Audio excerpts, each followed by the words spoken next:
तेरा कलाम रहेगा कायम पहाड़ जब ना रहे खुदाया, तेरे मुंह की एक बात भी टलेगी ना चाहे कुछ भी हो।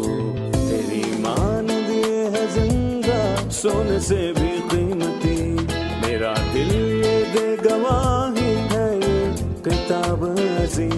नाज़िल करे अपना कलाम, शिकस्ता दिलों को सुकून मिले, तारीखी दूर हो मेरी राहें रोशन कर। दिल अपना कलाम कसरत से ए खुदा बदल दे, रिहाई दे कसरत से फल मिला। कलाम रहेगा कायम पहाड़ जब ना रहे खुदाया, तेरे मुंह की एक बात भी टलेगी ना चाहे कुछ भी हो। अजीज नाजरीन, मैं अयाज ज़रीफ आप तमाम देखने वालों को हमारे रोज के बाइबली मुतालियाती प्रोग्राम की आज की नई किस्त में खुशामदीद कहता हूँ। इस प्रोग्राम में हम बाइबल मुकद्दस की तमाम किताबों का मुताला पेश कर रहे हैं और आज की किस्त में हम ज़बूर की किताब में से 41वें ज़बूर का मुताला करेंगे। और यह ज़बूर की 5 किताबों में से पहली किताब का इख्तितामी ज़बूर है। हम जानते हैं कि ज़बूर की किताब असल मतन 5 कुतब पर मुश्तमिल है। पहली किताब पहले ज़बूर से लेकर 41वें ज़बूर तक है। आज पहली किताब मुकम्मल हो जाएगी। प्रोग्राम के बाकायदा आगाज से पहले मैं स्टूडियो में मौजूद खुदा के खादिम का खैर मकदम करूंगा। भाई यूसुफ, खुशामदीद। शुक्रिया भाई। और स्टूडियो में आए हमारे दीगर मेहमानों को भी खुशामदीद। भाई यूसुफ, आप हमें 41वें ज़बूर के मुतल्लिक कुछ बताइए जो कि गरीबों का ख्याल रखने की बात करता है। देखें भाई, मैं कहना चाहूंगा कि सबसे बड़ा गरीब वो है, मेरे कहने का मतलब ये है कि वो गरीब जिसे हम ईमान की निगाह से देखते हैं। आयत 1 ता 3 में और आयत 4 ता 9 में बेइतकादी नजर आती है, और बाब के आखिरी हिस्से में ईमानदारों और गैर ईमानदारों दोनों फराकीन का अंजाम वाज़ेह है। आपने इसके मुतल्लिक कहा कि मसीह सबसे बड़ा जी गरीब है। सही। मसीह सबसे बड़ा गरीब कैसे है? किस किस्म की गुर्बत? किसी किस्म की गुर्बत ना थी जब तक कि उसने उसका तजुर्बा ना किया। मसीह गरीबों को सहारा देने और उनका साथ देने के लिए आया, उन्हें बरकत देने और खुशखबरी सुनाने। लेकिन जब वो उनमें मुनादी करने को आया तो वो सच में गरीब था। और क्या वो मादी गुर्बत थी? जी हाँ। इसलिए नहीं कि वो गरीब था। इसके मुतालिक लिखा है, क्योंकि तुम हमारे खुदावंद यीशु मसीह के फजल को जानते हो, अगरचा वो दौलतमंद था मगर तुम्हारी खातिर गरीब बना। उसकी दौलत बेबहा है, लेकिन उसने गरीबों का गरीब होने को कबूल किया। वो भेड़ बकरियों की चरनी में पैदा हुआ और उसके पास रहने को घर नहीं था। वो इस लिहाज से भी गरीब था कि उसे समझा ना गया। मेरा मतलब, अगर कोई ना समझे तो ना सिर्फ शरीर आपके खिलाफ साजिशें करते हैं, बल्कि वो भी जो आपसे मोहब्बत रखते हैं आपको समझ नहीं सकते। कितनी दर्दनाक बात है। मसीह ने हर तरह की गरीबी का तजुर्बा किया। वो सबसे बड़ा गरीब है। इसलिए वो मज़ामीर जो मसीह की बात करते हैं वो गरीबों के हवाले से हैं। मसलन ज़बूर 22 जो कि बहुत ही मशहूर है, जिसकी शुरुआत है, मेरे खुदा तूने मुझे क्यों छोड़ दिया। क्योंकि उसने ना तो मुसीबत ज़दा की मुसीबत को हकीर जाना और ना ही उससे नफरत की, ना उसने अपना मुंह छुपाया, बल्कि जब उसने खुदा से फरियाद की तो उसने सुन ली। और पिछले ज़बूर में जिसकी हम बात कर रहे थे, सोतनी कुर्बानी का ज़बूर है। आखिरी आयत यानी 17 आयत के बहुत ही करीब है। पर मैं मस्कीन और मोहताज हूँ। ना सिर्फ मोहताज, बल्कि ज़बूर 59 में लिखा है, लेकिन मैं तो गरीब और गमगीन हूँ। ज़बूर 88, मैं लड़कपन ही से मुसीबत ज़दा और फरेबुल मौत हूँ। और ज़बूर 102 में मसीह के हवाले से ये इल्फाज हैं। इसका उन्वान मुसीबत ज़दा की दुआ है, जब वो अफसुर्दा होकर खुदाम के हजूर रोता रोता आता है। और ज़बूर 109, इसलिए कि उसने रहम करना याद ना रखा, गरीब और मोहताज और शिकस्ता दिल को सताया ताकि उनको मार डाले, क्योंकि वो मोहताज के दाहिने हाथ खड़ा होगा ताकि उसकी जान को फतवा देने वालों से उसे रिहाई दे। सो मसीह सबसे बड़ा गरीब है। जी देखें, इस ज़बूर की पहली आयत है, मुबारक है वो जो गरीब का ख्याल रखता है, खुदावंद मुसीबत के दिन उसे छुड़ाएगा। कभी कभार कुछ ईमानदार ये समझते हैं कि गरीब का ख्याल रखने से मुराद उससे हमदर्दी रखना है, गरीबों, मस्कीनों और बेवाओं पर रहम करना है। क्या इस आयत से यही मुराद है? दरअसल सारी बाइबल गरीबों का ख्याल रखने जैसी बातों से भरी है। अस्तिस्ना में लिखा है, और चूंकि मुल्क में कंगाल सदा पाए जाएंगे। और गलतियों में वो कहता है गरीबों को याद रखना। غریبوں کو یاد رکھنا اہم ہے، لیکن یہ آیت اور اس کا سیاق و سباق اس کا یہ مطلب نہیں بناتا۔ اگر ایسی بات ہے تو کیا یہ مطلب بائبل میں ہمیں ملتے ہیں؟ غریبوں پر رحم کرنا اہم ہے، جی ہاں، لیکن مبارک ہے وہ جو غریب کا خیال رکھتا ہے۔ کون یہ سایہ 45 میں یہ کہتا ہے، اے ابتدائی زمین کے سب رہنے والو، تم میری طرف متوجہ ہو اور نجات پاؤ۔ دیکھیں، مسئلہ یہاں پر غریبوں پر رحم کرنا نہیں کہ اس نے ہمیں 10 روپے دیے یا 1000 روپے دے دیے، نہیں، بلکہ یہ بات تو اس سے بھی زیادہ گہری ہے۔ یہ بات ہے اس عظیم ہستی کو سمجھنے کی جو میرے اور آپ کے لیے غریب بنا۔ تب آپ نجات سے محظوظ ہوں گے جب آپ اسے دیکھیں گے جو وسط کی صلیب پر لٹکایا گیا، آپ تب محظوظ ہوں گے۔ یہ غریبوں کے لیے ہمدردی کی بات نہیں ہے کہ اگر میں ایک امیر ہوں تو مجھے غریبوں پر رحم کرنا ہے، بلکہ یہ نجات کے لیے مجھ غریب اور گناہگار کی طلب کی نگاہ ہے، نجات دہندہ یعنی خدا یسوع مسیح کی طرف۔ صحیح۔ بھائی، جب وہ زبور کے شروعات میں مبارک کا لفظ استعمال کرتا ہے، کیا کوئی اور بھی زبور ہے جو لفظ مبارک سے شروع ہوتا ہے؟ ہم اس میں کیا دیکھتے ہیں؟ دیکھیں، 5 مزامیر مبارک سے شروع ہوتے ہیں اور میرے خیال میں ان میں ایک خوبصورت تعلق ہے۔ زبور 1، مبارک ہے وہ آدمی جو شریروں کی صلاح پر نہیں چلتا اور خطاکاروں کی راہ میں کھڑا نہیں ہوتا اور ٹھٹھا بازوں کی مجلس میں نہیں بیٹھتا۔ نہیں، یہاں انسدادی بیان ہے، اس سے میرے ذہن میں آدمی کا خیال نہیں آتا، کیونکہ میں کہوں گا کہ ایک دن بھی ایسا نہیں جب کوئی شریروں کی صلاح پر نہیں چلتا اور خطاکاروں کی راہ میں کھڑا نہیں ہوتا اور ٹھٹھا بازوں کی مجلس میں نہیں بیٹھتا، بلکہ یہاں وہ کہتا ہے مبارک ہے وہ کون؟ جس نے نہیں کیا، جس نے کبھی نہیں کیا۔ لیکن یہ واحد ہستی کی طرف اشارہ کرتا ہے جو کہ یسوع المسیح ہے، اور میں کہنا چاہوں گا کہ جس نے کوئی گناہ نہیں کیا۔ دوسرا مبارک زبور 32 میں موجود ہے، جہاں لکھا ہے مبارک ہے وہ جس کی خطا بخشی گئی اور جس کا گناہ ڈھانپا گیا۔ اگر اس زبور میں لکھی برکت مجھے نہیں مل سکتی تو پھر میں خوش کیسے ہو سکتا ہوں؟ میں اس برکت کو کہاں سے لا سکتا ہوں؟ زبور 32، مبارک ہے وہ جس کی خطا بخشی گئی۔ کیا میں خطا کار ہوں؟ جی ہاں، لیکن میں بخشا جا چکا ہوں، اور اگر آپ کی بھی بخشش ہوئی ہے تو آپ مبارک ہیں۔ اور زبور 41 بتاتا ہے کہ گناہگار کو نجات اور گناہوں کی معافی کیسے ملتی ہے۔ مبارک ہے وہ جو غریب کا خیال رکھتا ہے۔ اور جب ہم زبور 119 پر جاتے ہیں تو مبارک ہیں وہ جو کامل رفتار ہیں، جو خدا کی شریعت پر عمل کرتے ہیں، مطلب وہ شخص جو مخلصی پا چکا ہے۔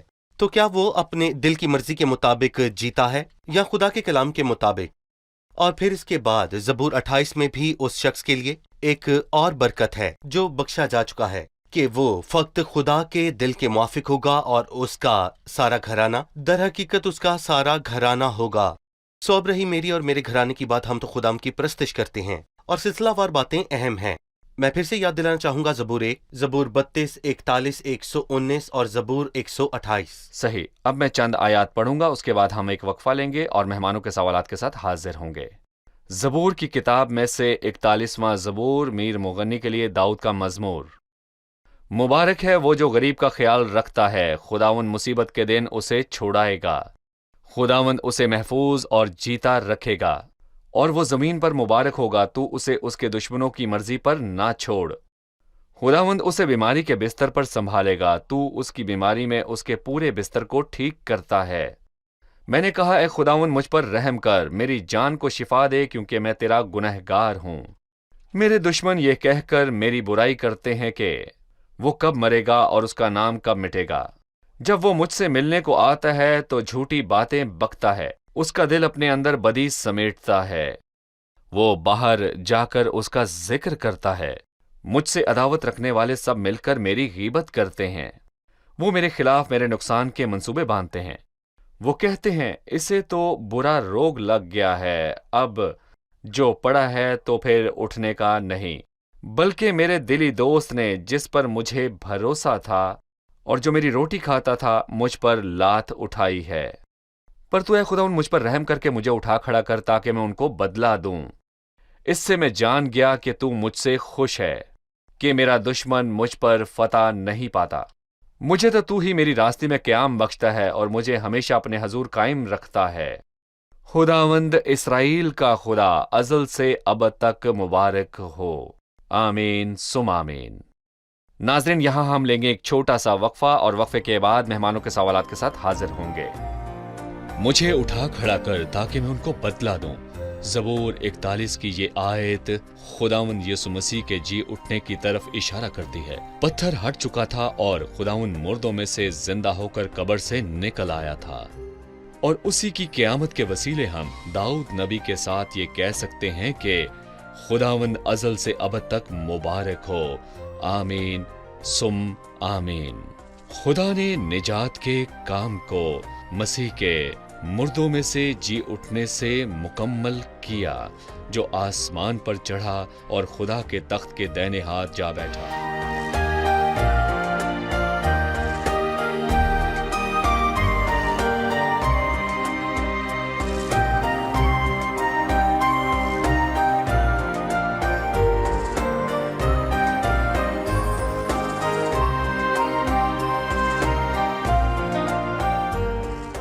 खुशामदीद। आइए चलते हैं मेहमानों की जानिब और जानते हैं उनका सवाल।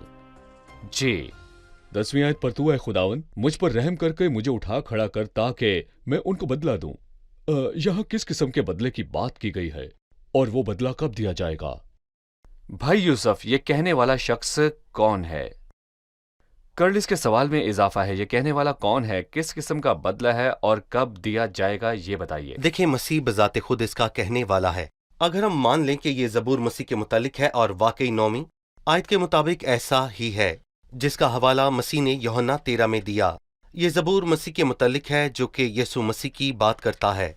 सो उन्हें लगा कि मसीह अब जो वो पड़ा है तो उठने का नहीं। आयत 8 पर आए खुदावन, मुझ पर रहम करके मुझे उठा खड़ा कर। 5वीं आयत में उनकी ख्वाहिश का जिक्र है, वो कब मरेगा और उसका नाम कब मिटेगा। अगर ये इंसान मर जाएगा तो क्या बचेगा? कुछ नहीं, वो खत्म हो चुका है।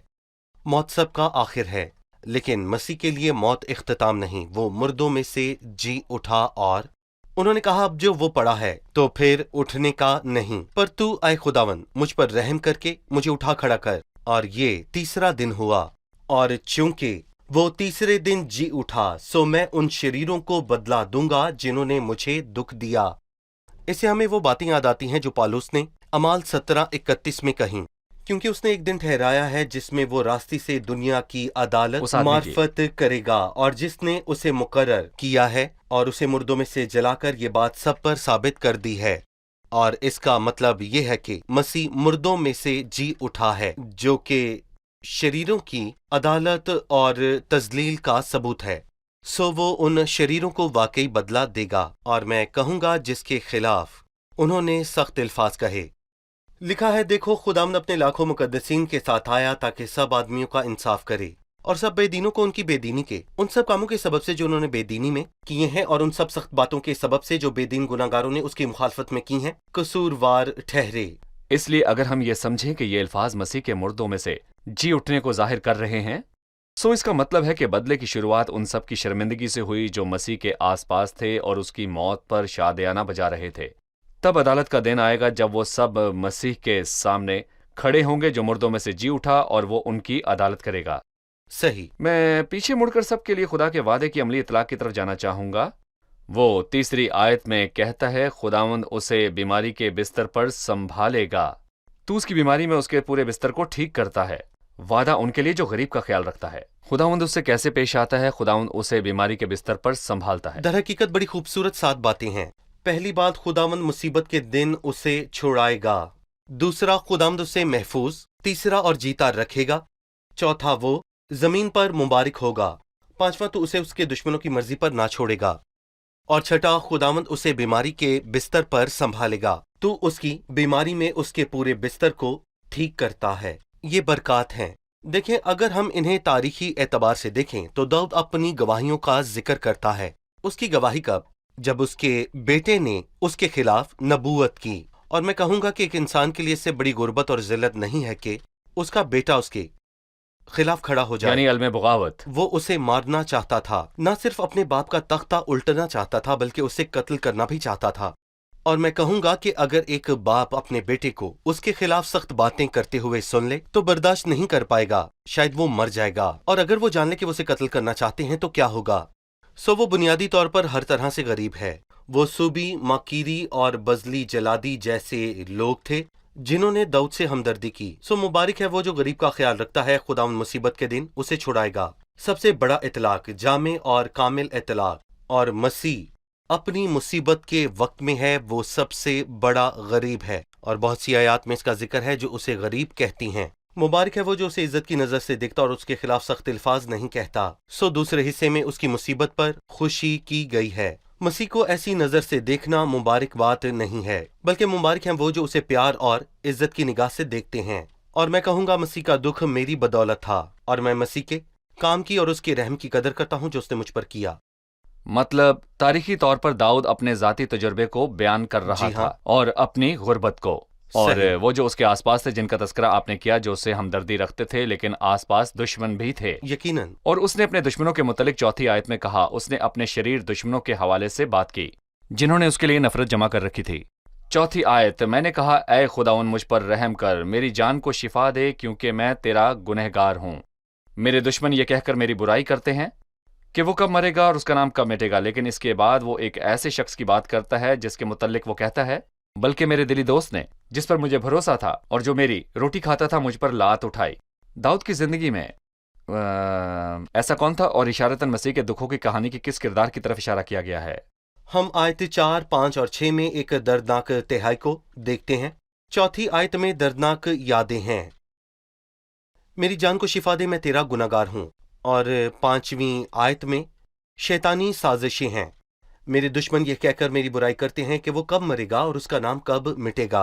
और 6ठी आयत में नाशुक्री है कि जब वो मुझसे मिलने आता है। गालिबन मैं कहूंगा कि वो यहाँ पर अपने ही बेटे अबिस्लोम की बात करता है, तो झूठी बातें बकता है, उसका दिल अपने अंदर बदी समेटता है, वो बाहर जाकर उसी का जिक्र करता है, क्योंकि वो जानता था अबिस्लोम क्या कर रहा है। तेरा मुकदमा तो अच्छा है, लेकिन कोई बादशाह की तरफ से मुकर्रर नहीं जो तेरी सुने। तेरी सुनने वाला कोई नहीं। काश मैं मुल्क का काजी बन गया होता तो मैं इसका इंसाफ करता। जहरीले अल्फाज और सख्त नाशुक्री की बातें। फिर जिस शख्स के मुतालिक वो कहता है, बल्कि मेरे दिली दोस्त ने जिस पर मुझे भरोसा था वो अखीतुलिफ जलूनी है, और वो दाऊद बादशाह का मुशीर था। वो बादशाह का दोस्त था जिस पर उसे भरोसा था, और वो कहता है, बल्कि मेरे दिली दोस्त ने जिस पर मुझे भरोसा था और जो मेरी रोटी खाता था मुझ पर लात उठाई है। और ये बेहद नाशुक्री है कि एक शख्स जो आपकी रोटी खाता है वो आप पर लात उठाए, मतलब वो आपको रोंदना और लात मारना चाहता है, जो बेहद नाशुक्री है। लेकिन ये शख्स यशरून है जो मोटा होकर लातें लात मारने मारेगा। लगा। नए अहदनामे में इसका इतलाक यहूदा इस्करियोती पर किया जाता है, और बहुत सी आयात के दरमियान ये आयत जो बाइबल में यहूदा इस्करियोती के मुतल्लिक है, जिसका हवाला यहाँ दिया गया। लेकिन जब मसीह ने इसका हवाला दिया तो वो यूहन्ना 13 बाब है, तो उसने ये ना कहा, बल्कि मेरे दिली दोस्त ने जिस पर मुझे भरोसा था, क्योंकि यहूदा इस्करियोती शुरू ही से शैतान था। वो उसे जानता था। वो उसे जानता था, बल्कि उसने कहा जो मेरी रोटी खाता है उसी ने मुझ पर लात उठाई है। सही, लिहाजा यहाँ उस बराह रास्त यहूदा की बात हो रही है। जी। हम एक वक्फे के बाद मेहमानों के सवालात के साथ हाजिर होंगे। नाजरीन, मिलते हैं एक छोटे से वक्फे के बाद, हमारे साथ रहिए।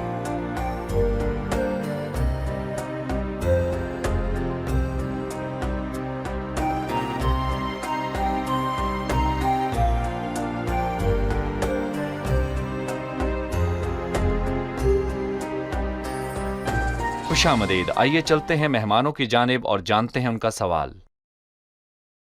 भाई यूसुफ ने कहा कि मसीह सबसे बड़ा गरीब है, सो लोग इस बात को कैसे कबूल कर सकते हैं कि मसीह खुदा का बेटा है, दुनिया का नजात दहिंदा जो कि सबसे बड़ा है, वो गरीब कैसे है?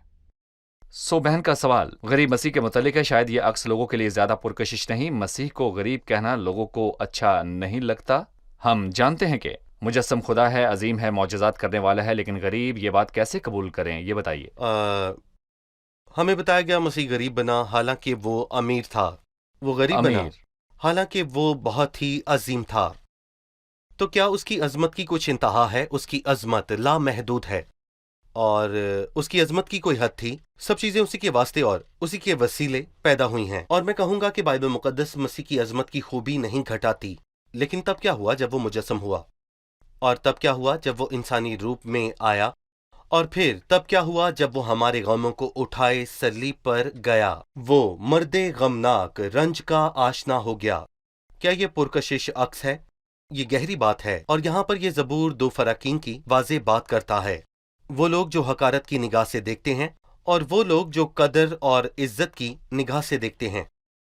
اور یہ دو باتیں بہت سی چیزوں پر اثر انداز ہوتی ہیں۔ بائبل ہمیں بتاتی ہے کہ صلیب ٹھوکر کا باعث بنی، صلیب ٹھوکر کا صلیب باعث۔ ٹھوکر کا باعث بنی۔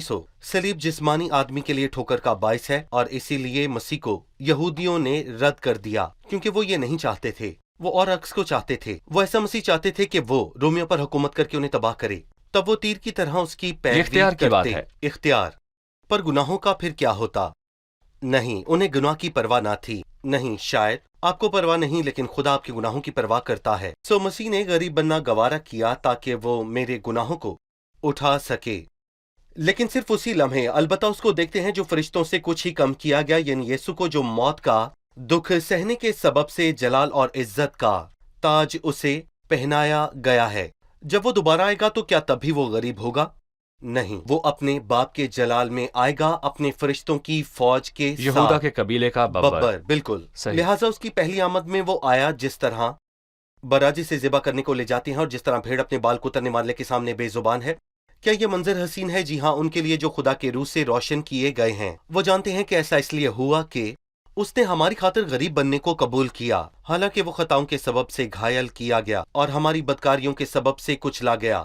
اس سبب سے میں اسے زیادہ محبت رکھتا ہوں۔ لیکن یقیناً وہ ایسے لوگ ہیں، جیسا کہ بہن نے کہا، لیکن وہ خود غریب ہیں، اور وہ جانیں گے کیونکہ وہ غلطی پر ہیں۔ وہ جانیں گے کہ وہ اپنے منجی کا سامنا کر رہے ہیں۔ صحیح، آپ کی بات سے مجھے وہ ڈاکو یاد آ گیا جو مسیح کے ساتھ تھا۔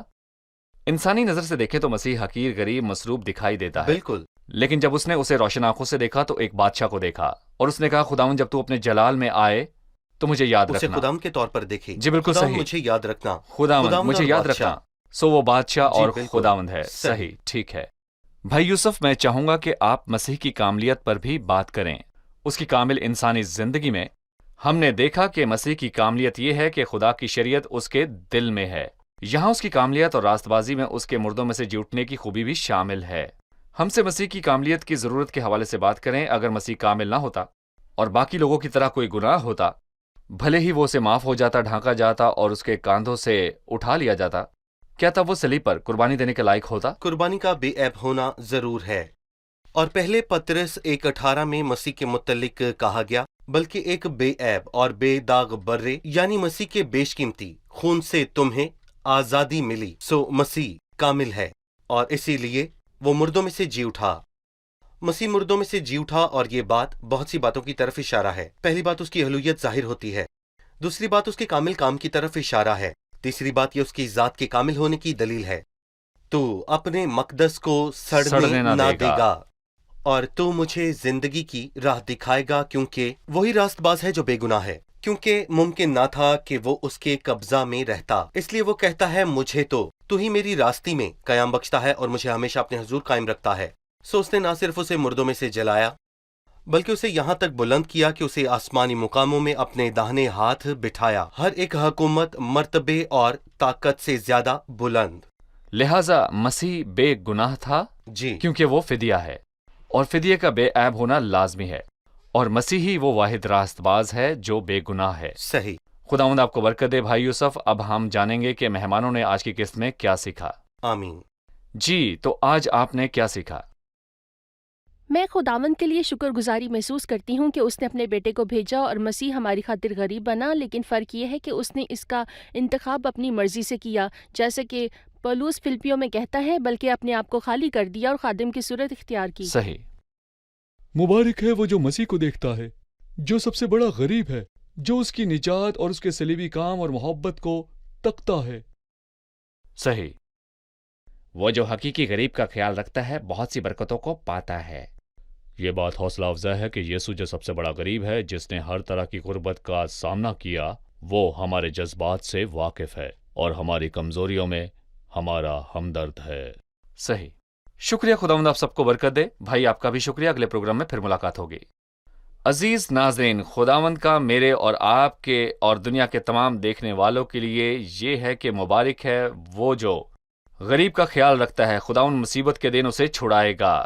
غریب کون ہے؟ مسیح حقیقی غریب ہے، جو صلیب پر غریبی کی صورت میں رہا۔ اس کا چہرہ ہر ایک بشر سے زائد اور اس کا جسم بنی آدم سے زیادہ بگڑ گیا تھا۔ مطلب اس کو دیکھنے سے کیا مراد ہے؟ اس کا مطلب ہے اس پر بھروسہ کرنا، نہ کہ اس پر ترس کھانا، بلکہ اس کے ترس اور معافی کے طالب ہونا۔ اس پر بھروسہ کرنا اور اس کی قدر کرنا۔ بہت سے لوگ ہیں جو آج مسیح مصلوب کو حقارت کی نگاہ سے دیکھتے ہیں، اور کچھ تو ایسے ہیں جو صلیب ہی کو مسیحیت سے نکال دینا چاہتے ہیں۔ گویا یہ سفید لباس پر ایک سفید دھبا ہے جسے کچھ لوگ سیاہ دھبا سمجھتے ہیں، نجات کی بنیاد ہے۔ عزیزو، نجات دہندہ پر بھروسہ کریں، اس کی طرف متوجہ ہونا، اس کے رحم کے طالب ہونا۔ اے انتہائی زمین کے سب رہنے والو، تم میری طرف متوجہ ہو اور نجات پاؤ۔ میں آپ کو برکت کے اس ذخیرے کے متعلق بتاؤں گا جو مسیح مصلوب کی طرف متوجہ ہونے والے ہر شخص کے لیے ہے۔ خداوند مصیبت کے دن اسے چھڑائے گا۔ نہیں، مصیبت کا وقت انسان کا قہر نہیں ہے یا مملکتوں کا قہر ہے، بلکہ مصیبت کا دن ایک دن ہے، اور وہ غضب کا عظیم دن ہوگا۔ وہ دن جب سب آدمی خدا کے سامنے کھڑے ہو جائیں گے۔ جو منصف قاضی ہے، وہ جو مسیح مصلوب کی طرف متوجہ ہوتا ہے اور اس کے صلیبی کام کو قبول کرتا ہے، وہ اس عدالت میں مصیبت کے دن چھڑایا جائے گا۔ لیکن جو مسیح کو رد کرتا ہے اور اس کو حقارت کی نگاہ سے دیکھتا ہے اور اس کے کام کی تحقیر کرتا ہے، وہ اس قہر کے دن کے لیے اپنے واسطے غضب کما رہا ہے، جس میں خدا کی سچی عدالت ظاہر ہوگی۔ لہٰذا عزیزو، مسیح کو شخصی طور پر قبول کیجیے، اس کامل راست باز اور پاک مسیح کو جو عظیم فدیہ اور عظیم قربانی ہے۔ آنے والے پروگرام میں پھر ملاقات ہوگی۔ خدا آپ سب کو برکت دے۔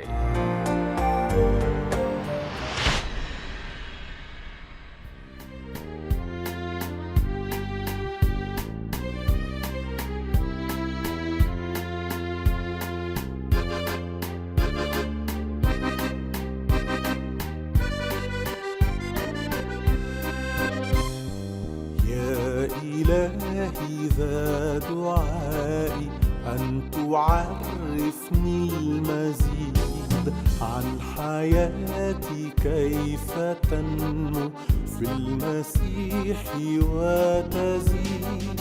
أعطني قلبا حكيما نعمة طول الحياة، نعمة تزداد عمقا في محبة الإله، في محبة الإله.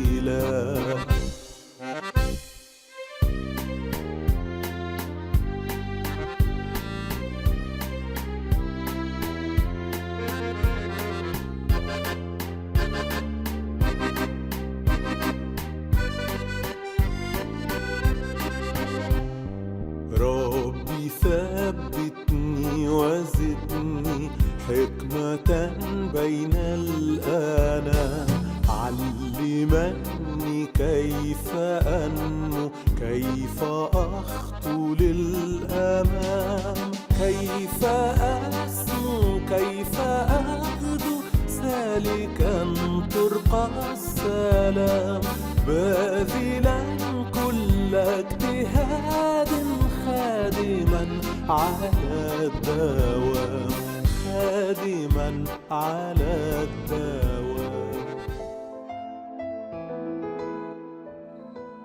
تیرا کلام رہے گا قائم پہاڑ جب نہ رہے خدایا، تیرے منہ کی ایک بات بھی ٹلے گی نہ چاہے کچھ بھی ہو. تیری مان دیے ہے زندہ سونے سے بھی قیمتی، میرا دل یہ دے گواہی ہے یہ کتاب عظیم. نازل کرے اپنا کلام، شکستہ دلوں کو سکون ملے، تاریکی دور ہو میری راہیں روشن کر. دل اپنا کلام کثرت سے اے خدا بدل دے، رہائی دے کثرت سے پھل میں لاؤ. کلام رہے گا قائم پہاڑ جب نہ رہے خدایا، تیرے منہ کی ایک بات بھی ٹلے گی نہ چاہے کچھ بھی ہو.